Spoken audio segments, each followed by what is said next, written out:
लिया। उस विकसित भारत साकार करने के लिए एक विकसित आंध्रा बनाना जरूरी है।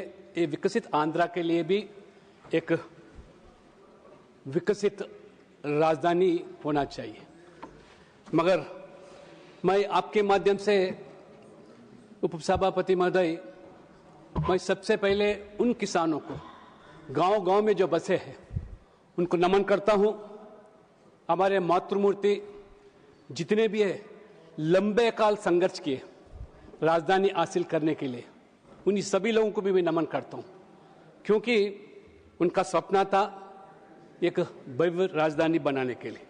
इसलिए मैं आपसे अनुमति लेता हूं कि मैं मेरे मातृभाषा तेलुगु में मैं कहना चाहता हूं, इसलिए कि स्वागत। सिर्फ इस देश भर में नहीं, पूरा दुनिया के अंदर आज लोग देख रहे हैं कि ये अमरावती का बिल पारित हो।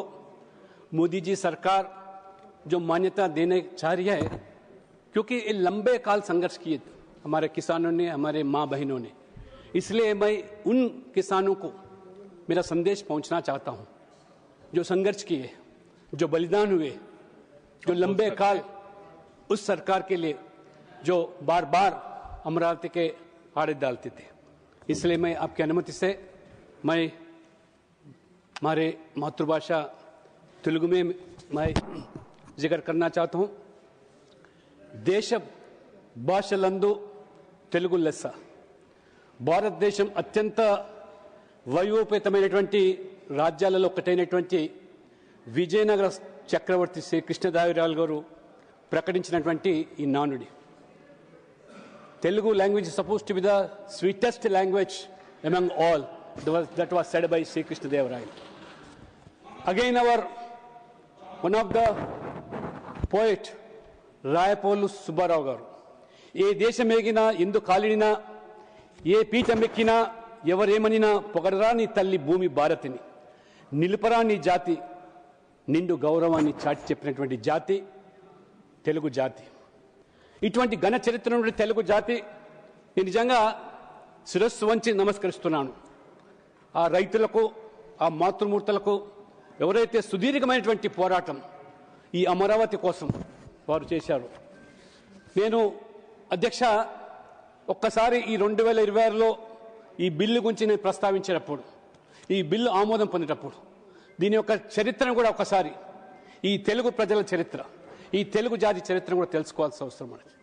ఆనాడు మద్రాస్ ప్రెసిడెన్సీలో మరి తెలుగు వాళ్ళందరూ కూడా మరి జీవిస్తూ ఉన్నప్పుడు ఆనాడు అమరజీవి పొట్టి శ్రీరాములు గారు తెలుగు వారి కోసం ఆంధ్ర రాష్ట్రం కావాలని చెప్పి వారు ఉద్యమించి వారు నిరాహార దీక్ష చేపడితే 50 రోజులు గడిచిన ఆనాటి కేంద్ర ప్రభుత్వం, అధికారంలో కాంగ్రెస్ ప్రభుత్వం కనీసం స్పందించలేదు.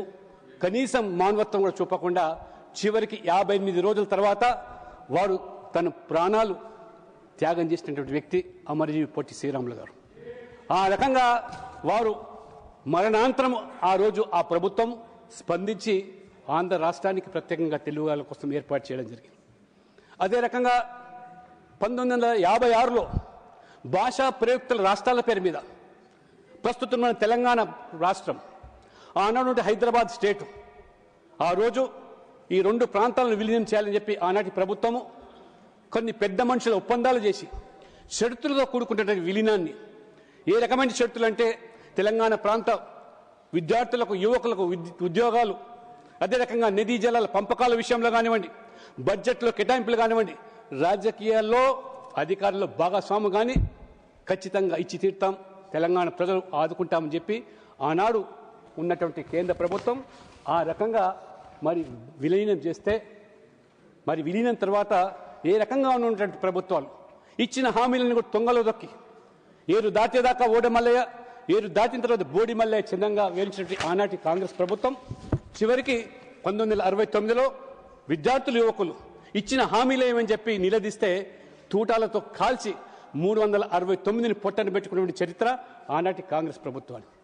ఈ రకంగా ఈ చరిత్ర 78 నుంచి 82 వరకు ఆ రోజు ఆనాటి కాంగ్రెస్ ప్రభుత్వం ఆంధ్రప్రదేశ్ నుండి ముఖ్యమంత్రులను మన చొక్కాలు మార్చినట్టుగా సంవత్సరానికి ఒక మారుస్తూ ఉంటే 4 సంవత్సరాలు 4 ముఖ్యమంత్రులను ఆ రకంగా తెలుగు మరి ప్రజలను అవమానపరిచే విధంగా, తెలుగు జాతిని కించపరిచే విధంగా ఆ రోజు ఆ రణాల కూలిగా ఉన్నటువంటి ఆనాడు స్వర్గీయ అంజయ్య గారు ముఖ్యమంత్రి అయితే ఆ రోజు కాంగ్రెస్ పార్టీ జాతీయ జనరల్ సెక్రటరీ బేగంపేట ఎయిర్పోర్ట్లో అవమానపరిస్తే మొత్తం తెలంగాణ జాతి, తెలంగాణ సమాజం కూడా ఆ రకంగా స్పందించి తెలుగు ఆత్మగౌరవంతో ఈరోజు ఢిల్లీ పెద్దలు ఈ రకంగా వివరించడం భావ్యం కాదని చెప్పి ఆ రోజు ఇదే తెలుగు ఆత్మగౌరవాన్ని తీసుకొని మరి ఆ రోజు విశ్వవిఖ్యాతిగాంచినటువంటి నట సార్వభౌమైనటువంటి ఎన్టీ రామారావు గారు తెలుగు ప్రజల కోసం తెలుగుదేశం పార్టీని స్థాపిస్తే ఆ రోజు ఏ రకంగా ఆనాటి ప్రభుత్వం కాంగ్రెస్ పార్టీ మరి మడబదిప్పినటువంటి ఎన్టీ రామారావు గారు కాంగ్రెస్తో మరి ఆ రకంగా తెలుగు జాతిని, తెలుగు ప్రజలు అవమానపరిచిన దానికి మరి పార్టీ ప్రాంతీయ పార్టీ అయినప్పుడు కూడా దేశ ప్రయోజనాల కోసం పాటినటువంటి పార్టీ ఎన్టీ రామారావు గారు.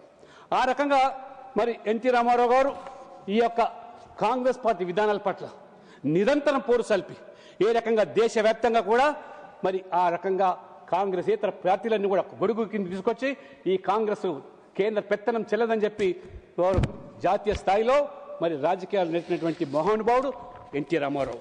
ఎన్టీ రామారావు గారు రాజకీయాల్లో ఒక కొత్త నిర్వచనం, సామాజిక నియమం, అట్టడుగు వర్గాలు, బలహీన వర్గాలు, బడుగు వర్గాలు, దళితులు, ఎస్సీ, ఎస్టీ, బీసీలకు సముచితమైన స్థానాన్ని రాజకీయాల్లో కల్పించి ఏ రకంగా ఈ గ్రామీణ ప్రాంతాల్లో కుల వృత్తుల మీద నివసించేటువంటి పేద వర్గాలు నేత, గీత, మత్స, కమ్మరి, కుమ్మరి, వడ్రంగి, చాకలి, నాయి, బోయ, మంగలి ఈ వర్గాలన్నిటి కూడా ఎన్టీ రామారావు గారు సామాజిక న్యాయం అంటే ఈ పేద వర్గాలకు న్యాయం చేసినాడేది సామాజిక న్యాయం అని చెప్పి భావించి ఆ రకంగా రాజకీయాల్లో ఇంతకుముందు మన సోదరులు రామ్మోహన్ రెడ్డి గారు చెప్పినట్టుగా అనేక మందిని ఎర్రంనాయుడు కానివ్వండి, దేవేందర్ గౌడ్ కానివ్వండి, అటువంటి బీసీలో ఉన్నటువంటి అట్టడుగు వర్గాలను రాజకీయాల్లో తీసుకొచ్చి ఆ జాతీయ స్థాయిలో ఎదిగేదానికి అవకాశం కల్పించినటువంటి మహానుభావుడు ఎన్టీ రామారావు.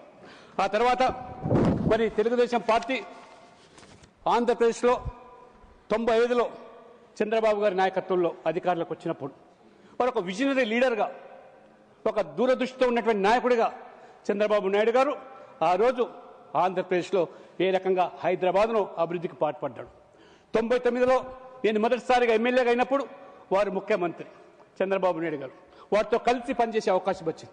ఆనాడు హైదరాబాద్ను సైబరాబాద్గా ఒక గొప్ప హైటెక్ సిటీగా నిర్మించి ఏ రకంగా ప్రపంచానికి హైదరాబాద్ను ఇవాళ ఐటీ హబ్గా మార్చే దాంట్లో చంద్రబాబు నాయుడు పాత్ర అది ఎన్నలేని కూడా మరవలేని విషయాన్ని కూడా ఈ సందర్భంగా తెలియజేస్తున్నాను. ఆ తర్వాత తెలంగాణ మలిదశ ఉద్యమం 2001 వచ్చినప్పుడు ఏ రకంగా 1200 మంది తెలంగాణ రాష్ట్ర సాధన కోసం బలి అయితే కానీ, ప్రాణాలు అర్పిస్తే కానీ ఆనాడు ఉన్నటువంటి కాంగ్రెస్ వారు స్పందించలేదు. కనికరం లేకుండా ఆ రకంగా వ్యవహరించారో మొత్తం ఆ రోజు సమాజం, తెలుగు ప్రజలు గమనించారు. భారతీయ జనతా పార్టీ చాలా స్పష్టంగా 2 రాష్ట్రాలుగా విడిపోదాం, అన్నదమ్ములుగా కలిసి ఉందామనే ఆలోచనతో చిన్న రాష్ట్రాలు పరిపాలన సౌలభ్యం కోసం అని చెప్పి చిన్న రాష్ట్రాల కోసం ఉద్యమించి సాధించుకున్నాడు తెలంగాణ.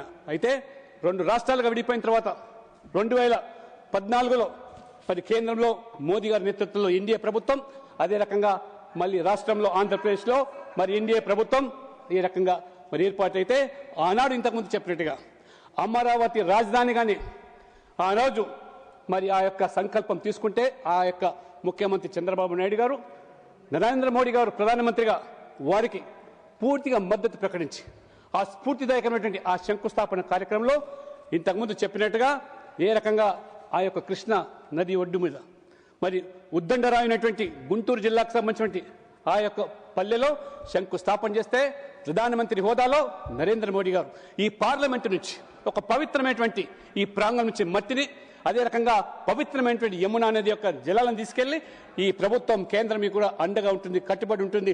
అమరావతి మొత్తం ఈరోజు ప్రపంచానికే చాటి చెప్పేటువంటి నగరాన్ని తీర్చిదాం, ఒక గ్రీన్ ఫీల్డ్ సిటీగా నిర్మాణం చేస్తామని శంకుస్థాపన చేస్తే అటువంటి మరి అమరావతిని ఏ రకంగా మరి నరేంద్ర మోడీ గారు చాలా స్పష్టంగా చెప్పారు.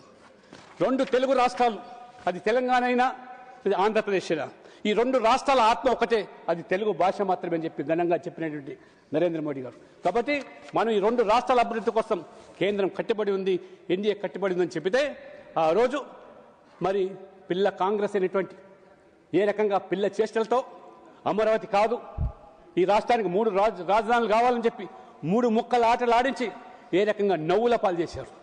మొత్తం ప్రపంచమంతా కూడా వివరిపోయింది.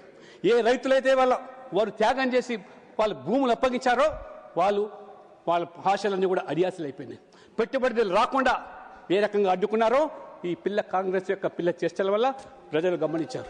అందుకనే ఆ రోజు ఈ పిల్ల కాంగ్రెస్ అయినా తల్లి కాంగ్రెస్ అయినా రాజకీయంగా మళ్ళీ మట్టి కనిపించి మరి ఒక కాంగ్రెస్ పార్టీని హ్యాట్రిక్ డక్ అయితే ఇంకొక పార్టీని ఇంతకుముందు మిత్రులు చెప్పినట్టుగా ఏ రకంగా మరి మట్టి కనిపించారో ప్రజాస్వామికంగా ప్రజల యొక్క ఆలోచనతో ప్రజల యొక్క మద్దతుతో అది వారు చేసినటువంటి నరేంద్ర మోడీ ప్రభుత్వం ఇంతకుముందు చెప్పినట్టుగా ఆంధ్రప్రదేశ్ విభజన చట్టంలోని ప్రతి హామీని కూడా నెరవేరుస్తూ ఆ రకంగా అమరావతి నిర్మాణానికి వరల్డ్ బ్యాంక్ ఏషియా బ్యాంక్ ద్వారా 15,000 కోట్లు అయితే కానివ్వండి, మొన్న బడ్జెట్లో 1,600 కోట్లు ఆ అమరావతి పట్టణ అభివృద్ధి కోసం, పోలవరం ప్రాజెక్టు కోసం కూడా 3,320 కోట్లు కానివ్వండి, రైల్వే బడ్జెట్ యూపీ హయాంలో 10 సంవత్సరాలు ఆనాడు ప్రభుత్వంలో ఉంటే ఉమ్మడి ఆంధ్రప్రదేశ్ రాష్ట్రానికి రమారమి వారు ఇచ్చింది ఏంటంటే 886 కోట్లు మాత్రమే ప్రతి ఏటా.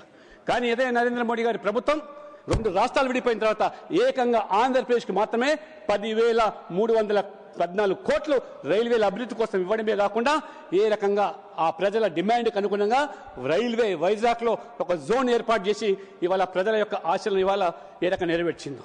ఇవాళ వైజాగ్లో గూగుల్ ఆర్టిఫిషియల్ ఇంటెలిజెన్స్ హబ్ కానివ్వండి, లేదా ఇవాళ హడ్కో ద్వారా 11,000 కోట్ల రూపాయల నిధులు కానివ్వండి, ఈ రకంగా మరి విభజన హామీలన్నీ కూడా నెరవేరుస్తూ ఈరోజు ఆంధ్రప్రదేశ్ అభివృద్ధి పథంలో ఈరోజు నరేంద్ర మోడీ గారు, చంద్రబాబు నాయుడు గారు ఏ రకంగా వాళ్ళకు వేవ్ లెంగ్త్తో కలిసి ఈ రాష్ట్రాన్ని ఈ వికసిత భారత్ను సంకల్పం చేయడానికి వాళ్ళు సహకారం చేయడానికి ముందుకు పోతా ఉన్న సందర్భంలో 2019లో మళ్ళీ ఈ పిల్ల కాంగ్రెస్ అధికారులకు రావడము, ఏ రకంగా మళ్ళీ ఆ రోజు మళ్ళీ 3 రాజధానులని చెప్పి ఆ రకంగా గందరగోళం సృష్టించడం, ఆ దేశానికి మళ్ళీ మాట్లాడుతూ ఉంటారు నాయకుడు. అసలు రాజధాని అనేది దేశానికి ఉంటుంది, రాష్ట్రాలకు ఎక్కడైనా రాజధాని ఉందా చట్టంలో అని ప్రశ్నిస్తూ ఉన్నారు. ఇది నవ్వుల పాలవుతున్నారు. ఇవాళ నేను నిన్న చూశాను అక్కడ సోషల్ మీడియాలో కొత్తగా ఆయన కాయిన్ చేశాడు. ఏంటది? మూవీ గనట. మచిలీపట్నం, విజయవాడ, గుంటూరు ఈ మూవీ గన్ ప్రజలు నవ్వుకుంటున్నారు. ఇది ఒక స్థాయిలో ముఖ్యమంత్రిగా ఉన్న వ్యక్తి ఈ రకంగా ప్రజల జీవితాలతో చిలకడటమాడు. ఏ రకంగా ఆ రోజు మరి మాతృమూర్తులు ఆడపడుచులు ఏ రకంగా ఈ అమరావతి కోసం పాటుపడితే అటువంటి మరి చంద్రబాబు నాయుడు గారు ఆ ఆహార నిశలు రాష్ట్రం కోసం పనిచేస్తూ ఉంటే 70 సంవత్సరాల వయసులో ఆ రోజు కక్ష సాంపుల్ చర్యల్లో భాగంగా అరెస్ట్ చేసి జైలుకి పంపించి ఒక పైశాచిక ఆనందం పొందినటువంటి పిల్ల కాంగ్రెస్ పార్టీ నాయకులు ఆ రోజు I was one of the first person among the people who condemned the arrest of Tara Chandrababu Naidu and put him to jail for 50 more than 50 days. ఇది రాజకీయాల్లో వైషమ్యాలు ఉండొచ్చు, విరుద్ధమైనటువంటి ఆలోచనలు ఉండొచ్చు, ఆ రకమైనటువంటి భిన్న అభిప్రాయాలు ఉండొచ్చు. అంత మాత్రాన ఆ రకంగా అక్రమ కేసులు పెట్టి జైలు పంపిస్తే ఏ రకంగా ఆ రోజు ఇదే పవన్ కళ్యాణ్ గారు, చంద్రబాబు నాయుడు గారు, మోదీ గారు ఒక కూటమిగా ఏర్పడి ఇటువంటి పార్టీలకు ఈ రాజకీయాల్లో స్థానం ఉండడానికి లేని చెప్పి ప్రజలను ఏకం చేసి ఆ రకంగా మరి ఆ యొక్క జరిగినటువంటి ఎన్నికల్లో ఏ రకంగా కూటమి విజయ డంకా మోగించిందో, విజయాన్ని సాధించిందో ఇవాళ ప్రజలు గమనిస్తాను. కాబట్టి ఈ రాష్ట్రంలో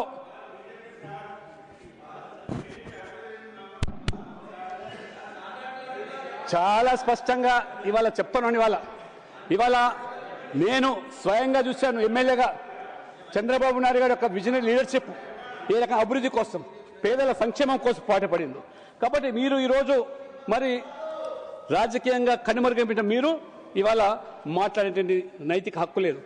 రైతులకు న్యాయం చేయాలని, తెలుగు గౌరవాన్ని కాపాడాలని చెప్పి ఇవాళ ఆడపడుచుల యొక్క వారి యొక్క త్యాగాన్ని ఇవాళ వృధా పోకుండా ఉండాలంటే అక్కడే అమరావతిలోనే ఇవాళ రాజధాని నిర్మాణం కావాలని చెప్పి ఇవాళ మోదీ గారు, చంద్రబాబు నాయుడు గారు, అదే రకంగా పవన్ కళ్యాణ్ గారు కూడా ఇవాళ కూటమితో ఏ రకంగా రాష్ట్రాన్ని ఇవాళ ముందుకు తీసుకుపోతున్నారు. అందుకని ఈరోజు ఖచ్చితంగా మరి ఏ రకంగా మరి ఆంధ్రప్రదేశ్ ప్రజలు కాంగ్రెస్ కబంధ హస్తాల నుంచి ముక్తి చేశారో అదే పంతాల్లో కూడా తెలంగాణలో కూడా ప్రజలు ఆలోచన చేస్తున్నారు, కోరుకుంటున్నారు ఇవాళ. ఎందుకంటే తెలంగాణ రాష్ట్రం ఏర్పడి 12 సంవత్సరాలుగా వస్తుంది. 10 సంవత్సరాలు బీఆర్ఎస్ పాలన, ప్రజలు ఆ పాలన యొక్క పార్టీ యొక్క ఆలోచనతో వాళ్ళ యొక్క అవినీతి కానివ్వండి, కుటుంబ పాలన విసిగి మార్పు కోసం కాంగ్రెస్ లాభపడి తప్పితే కానీ కాంగ్రెస్ గెలిచింది కాదు. ఇవాళ తెలంగాణ ప్రజలు బీజేపీకి అనుకూలంగా తీర్పునివ్వకపోయినాడు. మోదీ గారు కేవలం ఎన్నికల్లో మాత్రమే రాజకీయం, ఎన్నికల తర్వాత ఒక టీం ఇండియాగా పనిచేయాలనే ఆలోచనతో ఇవాళ 10 సంవత్సరాల్లో మూతబడ్డ రామకొండ నిర్వాళ్ళ కర్మాగారం తెరుపు కానివ్వండి, హన్మకొండలో వేగన్ ఫ్యాక్టరీ కానివ్వండి, ఇవాళ రైల్వేలో ఇవాళ ఉమ్మడి రాష్ట్రంలో కోటిస్తే ఇవాళ తెలంగాణలో రైల్వే కోసమే 7,000 కోట్ల రూపాయలు, జాతీయ రహదారులకు ఇవాళ 1,80,000 కోట్లు. ఇవాళ Telangana suppose second largest national highways ఇవాళ మొత్తం స్వాతంత్రం నుంచి 2,500 కిలోమీటర్ల నేషనల్ హైవేస్ మీరు ఇస్తే ఇవాళ మోదీ గారు వచ్చిన తర్వాత 10 సంవత్సరాలనే ఆన్ యావరేజ్ అదనంగా 2,500 కిలోమీటర్ల రోడ్లు నిర్మాణం చేసి ఏ రకంగా ఇవాళ జాతీయ రహదారులు, ఆ రోజు వాజ్పేయి గారు చంద్రబాబు గారు కలిసి ఏ రకంగా అద్భుతమైన గోల్డెన్ క్వాడ్రాంగులర్ ప్రధానమంత్రి గ్రామీణ సడక్ యోజన ఏర్పాటు చేస్తే పల్లె పల్లెకు ఇవాళ రహదారులు ఇవాళ నిర్మాణం చేసినటువంటి ప్రభుత్వాలు ఇవాళ ఎన్డీఏ ప్రభుత్వాలు. ఇవాళ all India institute of medical science ఇవాళ బీబీనర్లో 1,100 కోట్ల రూపాయలతో ఇవాళ తెలంగాణకు ఇవ్వడం జరిగింది. ట్రైబల్ యూనివర్సిటీ ఇవాళ ఏదైతే గిరిజనుల యొక్క ఆత్మ గౌరవంతో ముడిపడినటువంటి భక్తి పాఠశాలతో ఉన్నటువంటి సమ్మక్క సారక్క జాత్ వాళ్ళ పేరు మీద ఇవాళ ట్రైబల్ యూనివర్సిటీ మీద ఏర్పాటు చేయడం జరిగింది. అదే రకంగా ఇవాళ గొప్పగా చెప్తున్నారు ఇవాళ ఆ రోజు తెలంగాణ మెదక్ ప్రజలు కాంగ్రెస్ పార్టీ అభ్యర్థిని గెలిపిస్తే మనకేదో ఉరిగిపోతుందని చెప్తే ప్రధానమంత్రి అయినారు మెదక్ పార్టీ నుంచి మెదక్ నియోజకవర్గం నుంచి గెలిచి, కానీ ఉరగబెట్టింది ఏమిటి? శూన్యం. అదే మెదక్లో ఇవాళ ప్రధానమంత్రి నరేంద్ర మోడీ గారు మొట్టమొదటిగా మెదక్ రైల్వే స్టేషన్ ఇచ్చాడు. ఇవాళ సిద్దిపేట రైల్వే స్టేషన్ ఇవాళ మొదటిసారిగా ఇచ్చాడు. ఇవాళ అదే కాకుండా ఆరాధ్య దైవమైనటువంటి కొమరవెల్లి జాతరకు వెళ్లేటువంటి భక్తుల కోసం ఇవాళ కొమరవెల్లి రైల్వే స్టేషన్ ఇచ్చింది నరేంద్ర మోడీ గారు. తప్పితే ఆనాడు కాంగ్రెస్ ప్రభుత్వంలో ప్రధానమంత్రిగా ఉండా కూడా మెదక్ ఏ రకంగా విస్మరించారో, ఏ రకంగా మీరు ఆ మెదక్ ప్రజలను ఏ రకంగా మోసం చేశారో, దగా చేశారో ఇవాళ మన ప్రజలు చూస్తున్నారు. బీజేపీ అధికారం లేదు అక్కడ. అయినప్పటికీ కూడా నరేంద్ర మోడీ గారు పెద్ద మనసుతో 2 రాష్ట్రాలు ఈ రకంగా అభివృద్ధి చెందాలి, 2 రాష్ట్రాలు బాగుపడాలి అనే ఆలోచనతో తెలుగు ప్రజలు, తెలుగు జాతి ఈ యొక్క ఖ్యాతిని విశ్వఖ్యాతిగా మార్చాలని చెప్పి ఆలోచనతో ఇవాళ తెలంగాణకు మాత్రమే 12 లక్షల కోట్ల రూపాయలు ఇవాళ నరేంద్ర మోడీ ప్రభుత్వం ఇచ్చింది. కాబట్టి ఇవాళ మిత్రులారా దయచేసి ఆలోచన చేయండి. ఇవాళ అమరావతి పేరు మీద రాద్ధాంతం చేసి సాధించింది ఏమిటి? ఇవాళ మీరు సాధించింది ఏమిటి? ఇవాళ రాష్ట్రానికి రాజధాని లేకుండా చేసిన దానికి మీరు బాధ్యత వహించాలని అడుగుతున్నాను. ఆనాడు మరి ఆ రోజు యూపీ హయాంలో కూడా మీరు పూర్తిగా ఈ ఆంధ్రప్రదేశ్ రాష్ట్రాన్ని విస్మరించారు కాబట్టే ఆ రకంగా ప్రజలు ప్రజాస్వామికంగా మీకు ప్రజాకంగా తీర్పునిచ్చి ఇవాళ మట్టి కనిపించిన విషయం. అదే రకంగా తెలంగాణ కూడా ప్రజలు కోరుకుంటున్నారు. ఇవాళ ఖచ్చితంగా తెలంగాణలో కూడా డబుల్ ఇంజిన్ సర్కార్ వస్తే కానీ ఈ తెలంగాణ అభివృద్ధి చెందదని, పేదలకు న్యాయం జరగదని, ముఖ్యంగా ఎస్సీ ఎస్టీ బీసీ వర్గాలు ఎవరైతే ఇవాళ సామాజికంగా వెనుకబడి ఉన్నారో వాళ్ళందరికీ న్యాయం చేయగలంటే ఆనాడు ఎన్టీ రామారావు గారు తీసుకున్న సామాజిక న్యాయంలో భాగంగానే తెలంగాణలో కూడా పెద్ద ఎత్తున అది మోదీ వాళ్ళని న్యాయం జరుగుతుందని చెప్పి భావిస్తా ఉన్నారు. అందుకనే ఇవాళ భారతీయ జనతా పార్టీ ఖచ్చితంగా ఈ 2 రాష్ట్రాల అభివృద్ధి కోసం సమదృష్టితో సమన్యాయం చేయాలని చెప్పి ఆ రకంగా భావిస్తున్నటువంటి ప్రభుత్వం ఇవాళ మోదీ గారి ప్రభుత్వం. కాబట్టి మీరు ఎన్ని ఆటంకాలు చేసినా, ఎన్ని అవంతరాలు సృష్టించినా, ఎన్ని అవరోధాలు చేసినా కానీ ఖచ్చితంగా 2 రాష్ట్రాల అభివృద్ధికి ఇవాళ మోదీ ప్రభుత్వం కట్టుబడి ఉందని చెప్పి ఇవాళ ఏ అసెంబ్లీలో అయితే అసెంబ్లీలో ఆంధ్రప్రదేశ్లో మీరు తీర్మానం చేసి పంపించారో దానికి చట్టబద్ధత కల్పించడానికి. లేనట్లయితే ఇవాళ విశ్వవ్యాప్తంగా ఇవాళ అనేక మంది పెట్టుబడిదారులు ముందుకు వస్తూ ఉన్నారు. కానీ ఒక గందరగోళమైన వాతావరణం సృష్టించడం వల్ల ఎవరు ముందుకు రాలేకపోతారు. కాబట్టి అందుకని ఇవాళ అమిత్ షా గారు హోంమంత్రిగా ఖచ్చితంగా ఇవాళ ఈ చట్టబద్ధత కల్పిస్తాం. పార్లమెంట్లో చేసే చట్టానికి ఇంకా భవిష్యత్తులో ఎవరు కూడా దీని గురించి ప్రశ్నించేటువంటి వాతావరణం లేకుండా ఆ రకంగా ఈ బిల్లుకి ఇవాళ ప్రాధాన్యత సంతరించింది. కాబట్టి నేను ఈ సందర్భంగా ముఖ్యంగా నేను ఆంధ్రప్రదేశ్ ప్రజలకు ఇవాళ నిజంగా వారి పోరాటం ఏదైతే రైతులు ముఖ్యంగా, మహిళలు ముఖ్యంగా ఏ రకంగా సాధించారో ఆ సాధించిన దానికి ఇవాళ మోదీ ప్రభుత్వం పూర్తిగా వారికి అండగా ఉన్నది. అదే రకంగా తెలంగాణ ప్రజలు కూడా నేను మీ ద్వారా విజ్ఞప్తి చేస్తున్నాను. ఈ అవినీతి ప్రభుత్వం ఏ రకంగా ఇంతకుముందు చెప్పినట్టుగా ఆ తెలంగాణ ప్రజలు, తెలుగు ప్రజలను అవమానపరిచి ఏ రకంగా ఆ రోజు మీరు తెలుగు జాతిని అగౌరవపరిస్తే ఏ రకంగా తెలుగుదేశం పుట్టిందో ఇవాళ తెలంగాణ కూడా అదే పరిస్థితి వస్తున్నది. కాబట్టి ఇవాళ మూటలు మోస్తా ఉన్నారు ఇవాళ ఢిల్లీకి. కాబట్టి వాళ్ళ కప్పం కడుతున్నారు ఢిల్లీకి, తెలంగాణ సంపద దోచుపెడుతూ ఉన్నారు. కాబట్టి ఖచ్చితంగా తెలంగాణ ప్రజలు కూడా రేపు మరి డబుల్ ఇంజన్ సర్కార్ కోసం ప్రజలు చూస్తారు. అందుకనే నేను ఈ రోజు పూర్తిగా ఈ బిల్లును సమర్థిస్తూ ఖచ్చితంగా తెలంగాణలో మార్పు రావాలంటే డబుల్ ఇంజన్ సర్కార్ రావాల్సిందే. ఏ రకంగా దేశవ్యాప్తంగా 20 రాష్ట్రాల్లో అధికారులు భారతీయ జనతా పార్టీ, కేంద్రంలో అధికారులు ఉన్నటువంటి పార్టీ ఖచ్చితంగా తెలంగాణ కూడా మోదీ నాయకత్వంలో మోదీ తరహా గుజరాత్ తరహా అభివృద్ధి కావాలంటే తెలంగాణలో బీజేపీ రావాలి. కాబట్టి నేను ఈ సందర్భంగా నాకు అవకాశం ఇచ్చినటువంటి మరి చైర్మన్ గారికి, my sincere thanks and humble request to you, Sridhar, that bill is passed. Let the House unanimously support this bill and see that nobody opposes. Let there not be any confusion again in future also. Even if people try to make confusion, people will taught you. They said fitting lesson. With these few words, I conclude, Majid. Thank you very much, sir. बहुत धन्यवाद आपका.